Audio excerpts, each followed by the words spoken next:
Dear student, अब हम study करेंगे VSEPR थ्योरी के सेकंड पार्ट की। फर्स्ट पार्ट हम इसमें स्टडी कर चुके हैं और फर्स्ट पार्ट में हमने बताया था कि यदि केंद्रीय परमाणु पर केवल बॉन्डिंग पेयर हों तो संरचनाएं क्या क्या होंगी।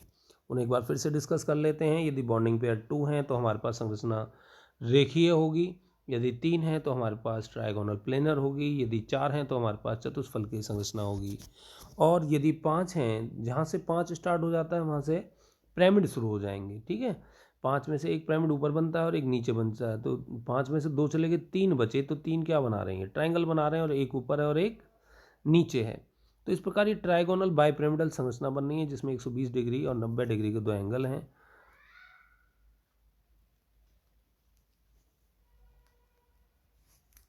और 6 हों तो हमारे पास ऑक्टाहेड्रल संरचना होती है जिसमें से एक पिरामिड ऊपर हो गया, एक नीचे, और 4 ने क्या बना लिया, स्क्वायर। इसी प्रकार से यदि 7 हों तो हमारे पास जो संरचना होती है वो पेंटागोनल बाइपिरामिडल होता है। तो ये सब चीज़ें हम पार्ट फर्स्ट में स्टडी कर चुके हैं डिटेल में। तो जिन बच्चों की ये चीज़ें अच्छे समझ में ना आ रही हों तो पार्ट फर्स्ट में जो बॉन्डिंग पेयर के साथ जो संरचनाएं हैं उन्हें स्टडी करें। तो अब हम यहाँ से अपना पार्ट सेकंड जिसमें नंबर 2 पर है हमारा कि केंद्रीय परमाणु पर बॉन्डिंग पेयर व लॉन पेयर दोनों होने पर दोनों प्रकार के इलेक्ट्रॉन में प्रतिकर्षण बल लगता है जिसका क्रम निम्न प्रकार है। यदि आपके पास लॉन पेयर इलेक्ट्रॉन है, सबसे ज़्यादा प्रतिकर्षण लगेगा। एक लॉन पेयर है, एक बॉन्ड पेयर है तो प्रतिकर्षण थोड़ा सा कम होगा, और यदि दोनों बॉन्डिंग पेयर हैं तो प्रतिकर्षण बिल्कुल कम होगा। तो ये इनके प्रतिकर्षण का, लॉन पेयर और बॉन्ड पेयर के प्रतिकर्षण का ये क्रम है। तो लॉन पेयर होने से अणु की संरचना असम्मित हो जाती है। ठीक है, तो बॉन्ड पेयर में संरचना में भाग लेते हैं। अब दो चीज़ आ गई यहाँ पे, बॉन्ड पेयर और लॉन पेयर। लेकिन यदि लॉन पेयर हैं तो वो संरचना में भाग नहीं लेंगे, संरचना के बनने में। ठीक है, मान लीजिए हमारे पास ML4 है, ये यहाँ पर ML4 संरचना है, और यहाँ यदि लॉन पेयर आ जाएं तो ये संरचना टेट्राहेड्रल नहीं कहलाएगी। ये संरचना केवल इतना भाग पार्टिसिपेट करेगा, ये भाग पार्टिसिपेट नहीं करेगा। ठीक है, तो इसकी संरचना यहाँ पर चेंज हो जाएगी। तो हम यदि हमारे पास दो तरह के पेयर हैं, बॉन्डिंग पेयर और लॉन पेयर, तो कुल पेयर कितने होंगे, bonding pair plus lone pair से कुल पेयर हम निकाल सकते हैं। चलिए, तो अब हम असममित ज्यामिति में सबसे पहला एग्जाम्पल लेते हैं जिसमें हमारे पास कुल इलेक्ट्रॉन युग्म हैं 2 और दोनों के दोनों बॉन्ड पेयर हैं, तो संरचना होगी लीनियर। लेकिन यदि कुल इलेक्ट्रॉन पेयर हैं 3, तीनों बॉन्ड पेयर, तो हमारे पास जो सममित संरचना है वो क्या बनेगी, ट्रायंगल बनेगी और प्लेनर, यानी ट्राइगोनल प्लेनर, 120 डिग्री का एंगल। लेकिन यदि यहाँ कुल इलेक्ट्रॉन युग्म तो 3 ही हो लेकिन उनमें से 2 बॉन्ड पेयर हो, एक लॉन पेयर हो, तो यानी ये जो ऊपर वाला है ये लॉन पेयर है, तो ये केवल जो नीचे वाले ये बॉन्ड हैं ये बचे हमारे पास। इसको कहेंगे, यदि हम सीधा कर दें तो वी आकार का है, तो शेप बन जाती है वी शेप। ये लॉन पेयर जो है हमारे पास ये संरचना में भाग नहीं लेगा, तो ये हमारे पास वी शेप या बैंड शेप यहाँ पर बन जाएगी। फिर सुन लीजिए, मतलब कुल इलेक्ट्रॉन युग्म 3 थे, 3 में से एक लॉन पेयर था, एक लॉन पेयर होने से शेप हो गई वी शेप और बैंड शेप। अब हमारे पास यदि कुल इलेक्ट्रॉन युग्म हो 4, 4 की संरचना क्या थी, सामान्य सममित संरचना क्या थी, ये जरूर याद होनी चाहिए। सममित संरचना फर्स्ट पार्ट बहुत इंपॉर्टेंट है। हमारे पास थी टेट्राहेड्रल संरचना, जब बॉन्ड पेयर थे 4, लॉन पेयर था 0। अब यदि हमारे पास बॉन्ड पेयर है 3 और लॉन पेयर है 1, ये हमारे पास 3 आपके पास ये बॉन्ड पेयर हो गया और एक हो गया लॉन पेयर।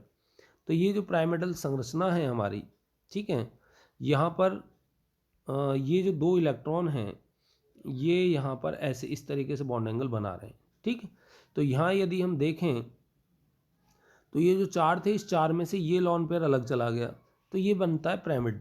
इसको कहते हैं पिरामिडल स्ट्रक्चर, और इसका सबसे अच्छा एग्जाम्पल है NH3। NH3, इसके बाद 2 लॉन पेयर ऐसे रखे होते हैं। ठीक है, ऐसे ही यदि हमारे पास कुल इलेक्ट्रॉन युग्म तो 4 ही हों जिनमें से 2 बॉन्ड पेयर हों और 2 लॉन पेयर हों।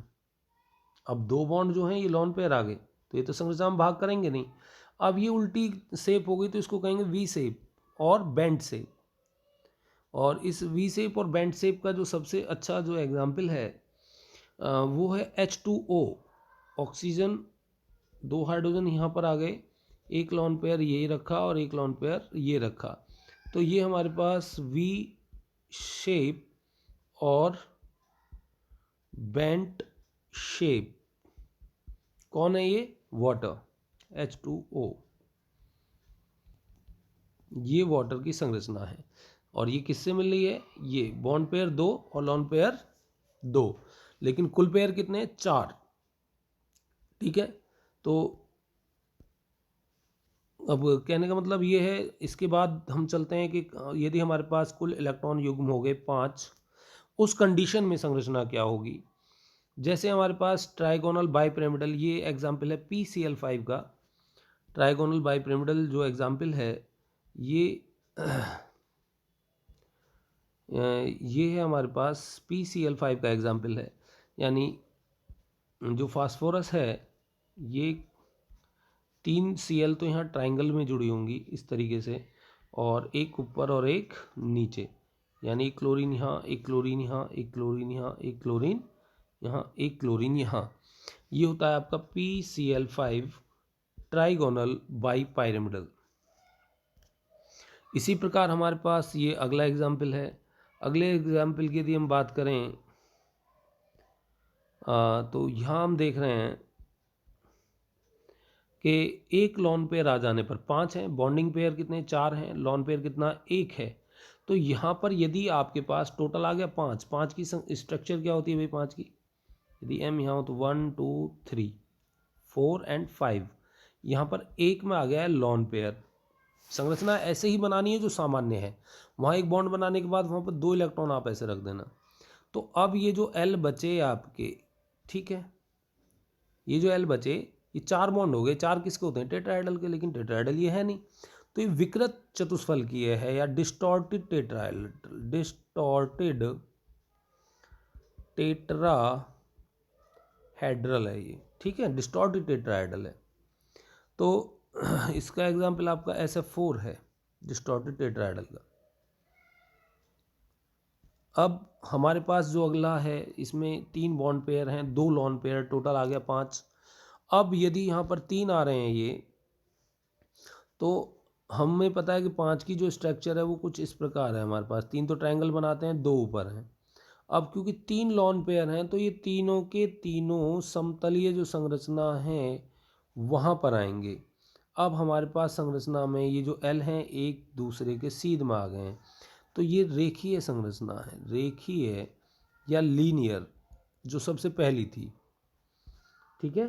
तो लीनियर संरचना ये, सॉरी 2 लॉन पेयर आए अभी, हमने 3 बना दिए। चलो ये आप 3 वाली समझ लीजिए। यदि तीनों लॉन पेयर आ जाएं, ये चौथी संरचना है, इससे नेक्स्ट पेज पर है ये। यदि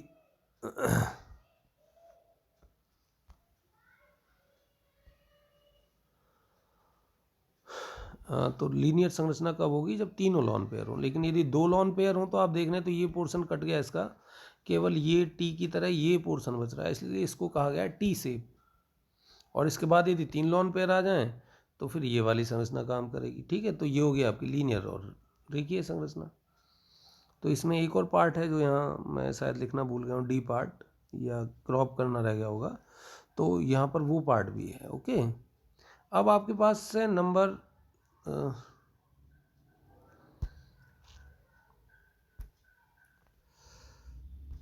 यहाँ, अब आपके पास जो, एक मिनट,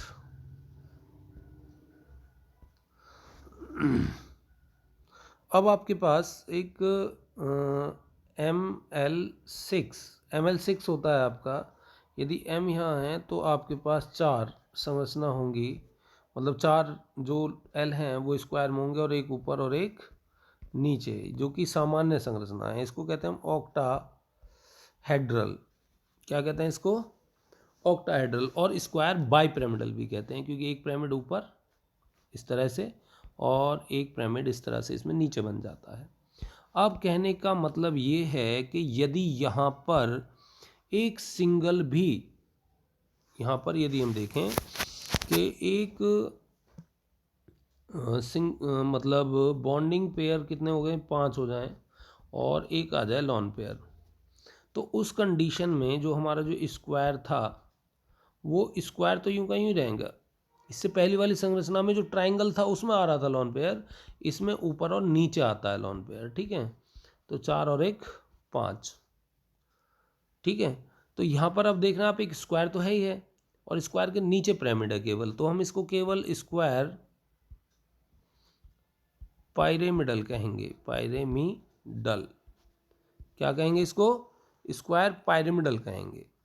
ठीक है, अब इसके बाद यदि हमारे पास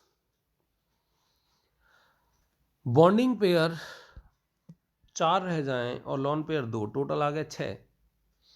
इस कंडीशन में जो स्क्वायर है हमारा वो जैसा था वैसा ही रहेगा, एक लॉन पेयर ऊपर और एक लॉन पेयर नीचे। तो हमारे पास ये स्क्वायर है वो भी एक प्लेन में है, तो इस संरचना का नाम हो जाएगा स्क्वायर प्लेनर। तो ये जो संरचना बनेगी इसका नाम होगा स्क्वायर प्लेनर संरचना। अब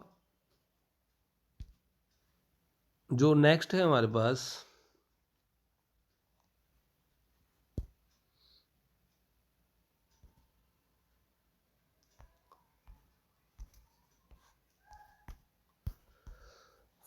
अब जो नेक्स्ट है हमारे पास वो ML7 है। ML जो 7 है उसमें तो भाई पेंटागोनल बाइपिरामिडल ही होता है, उसमें कोई ऐसी खास वो है नहीं कि लॉन पेयर आने वाली कंडीशन। आता भी है लॉन पेयर उसमें, पर आपको कोई खास उसकी ज़रूरत है नहीं। बस ये ध्यान रखो यदि 7 है तो ये पेंटागोनल बाई पायरेमिडल संरचना होगी। IF7 में ये पाई जाती है। ठीक है, अब यदि यहाँ पे लॉन पेयर आए तो आपने देखा कि 5ML5 में जो लॉन पेयर था वो स्क्वायर में आ रहा था, ML6 में जो लॉन पेयर था वो ऊपर और नीचे आ रहा था, तो ML7 में जो लॉन पेयर है वो स्क्वायर में ही है, ये पेंटागन में आएगा, यानी यहाँ आएगा, एक लॉन पेयर आता है। तो इस प्रकार से आप लॉन पेयर बनाने के बाद अब 6 रह जाएंगे तो डिस्टॉर्टेड ऑक्टाहेड्रल कहलाएगी, क्योंकि ऑक्टाहेड्रल तो है नहीं। तो इस प्रकार हम हमारा ये वेस्पर थ्योरी का सेकंड पार्ट भी समाप्त हो जाता है, जो कि एक इम्पोर्टेंट पार्ट है। बस आप इसको अच्छे से तैयार कर लें तो आपकी संरचनाएं तैयार हो जाएंगी। इसको आप यदि आप ढंग से इसको देख लेंगे तो शायद आपको इसमें कोई परेशानी यहाँ पर नहीं होगी। और इन्हीं शुभकामनाओं के साथ इस वीडियो को यहीं समाप्त करते हैं। धन्यवाद।